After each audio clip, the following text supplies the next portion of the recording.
Isa, a gente tinha ali ontem uma grande preocupação, né, de como queria reagir, principalmente o mercado, principalmente por causa desse efeito tarifaço, que foi o que pesou muito mais, inclusive, nessas negociações que a gente veio acompanhando, Elisa. Ontem, por causa do tarifaço, a gente tinha visto o Ibovespa fechando em alta, mesmo a gente tendo essa decisão de juros, que seria manter os juros mais altos, que acaba tirando a atratividade, né, do Ibovespa.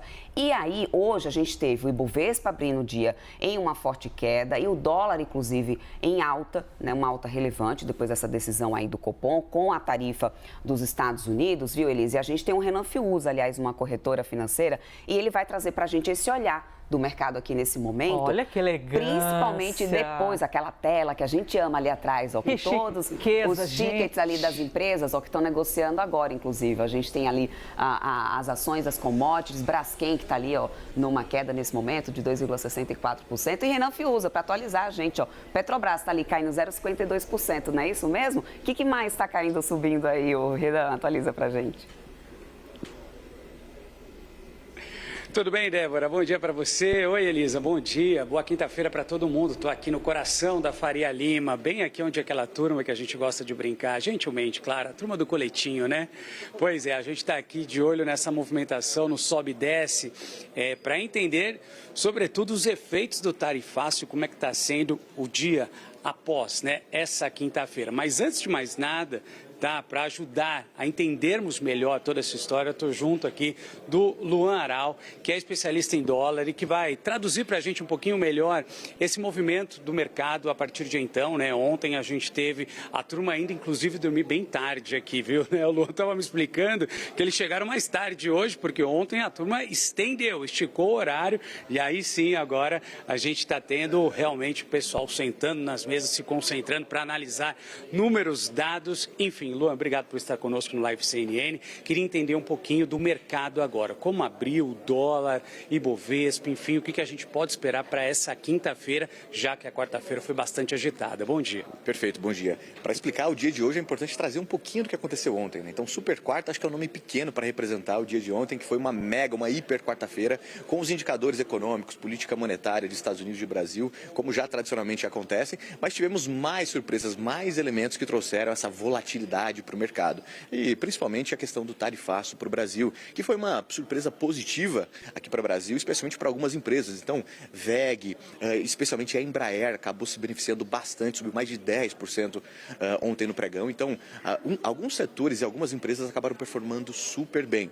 E depois disso, nós também tivemos aí a decisão de política monetária aqui no Brasil, que, como vocês estavam comentando anteriormente, houve literalmente essa clareza do Banco Central de que não teremos corte de juros, pelo menos não no radar, nos próximos meses. E isso acaba atrapalhando um pouco, novamente, a situação econômica aqui no Brasil, porque mantermos uma taxa elevada de juros a 15% não é nada fácil, especialmente para a economia que já está relativamente em espaço de deterioração, tá?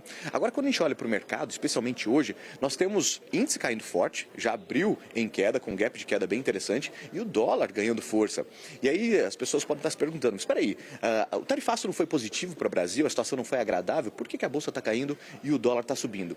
Tivemos outros fatores, além da questão da decisão de política monetária ontem, também do tarifaço. Para hoje, nós já tivemos alguns indicadores econômicos americanos, mas principalmente aqui no Brasil, já tivemos dados econômicos mostrando que o setor do endividamento público aqui no Brasil está nos piores patamares, ou seja, estamos gastando mais, gastando mal, apesar de a arrecadação estar aumentando também. E um outro fator importante foi uma pesquisa da Atlas, que saiu hoje cedo também, mostrando a popularidade do presidente Lula aumentando. Então, quem estava apostando naquela transição de poder, num provável candidato aí de uma direita um pouco mais acentuada, caiu por terra. Então, o presidente e o governo ganhando popularidade, especialmente com as questões de tarifaço, e o mercado olha isso com um pouco de desconfiança, principalmente tendo em vista que o governo atual está projetando aí uma reeleição e, além disso, acaba gastando um pouco mais por projetos sociais e outras questões desse sentido. Então, como a gente pode ver aqui no painel atrás, o mercado financeiro, as ações estão trabalhando em queda hoje e o dólar trabalhando em alta. Um outro ponto, só para a gente finalizar,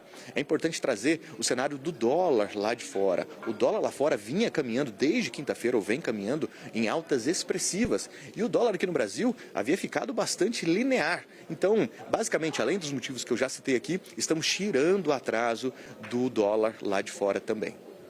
Ô, Débora e Elisa, o Luan está com um retorno aqui. Se vocês tiverem alguma pergunta para ele aí do estúdio, por favor, viu? Ele está ouvindo vocês.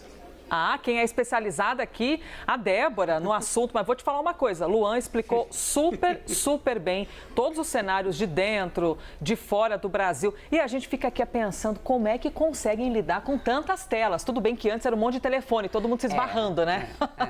Um se esbarrando com o outro com um monte de telefone. E agora todas essas telas. Só para a gente encerrar, a expectativa para o dólar daqui para frente deve se manter do jeito que está, porque dólar afeta os nossos alimentos, né?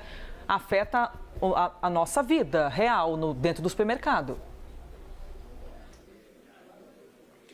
De fato, o dólar, apesar de parecer distante do nosso dia a dia, ele está presente em absolutamente tudo. Desde o pãozinho que a gente consome em casa até os eletrônicos mais complexos que a gente usa. Inclusive, quando a gente vai abastecer o carro também, esse combustível ele é dolarizado. Então, de fato, é um item que está presente no nosso dia a dia, sem dúvida nenhuma.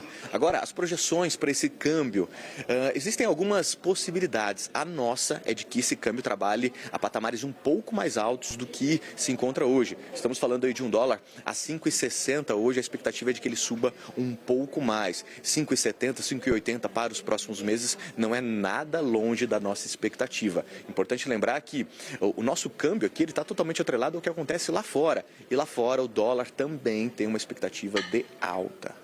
Luan, te agradeço. Obrigado por ter participado conosco aqui do Live CNN. Aliás, Elisa, é verdade, viu?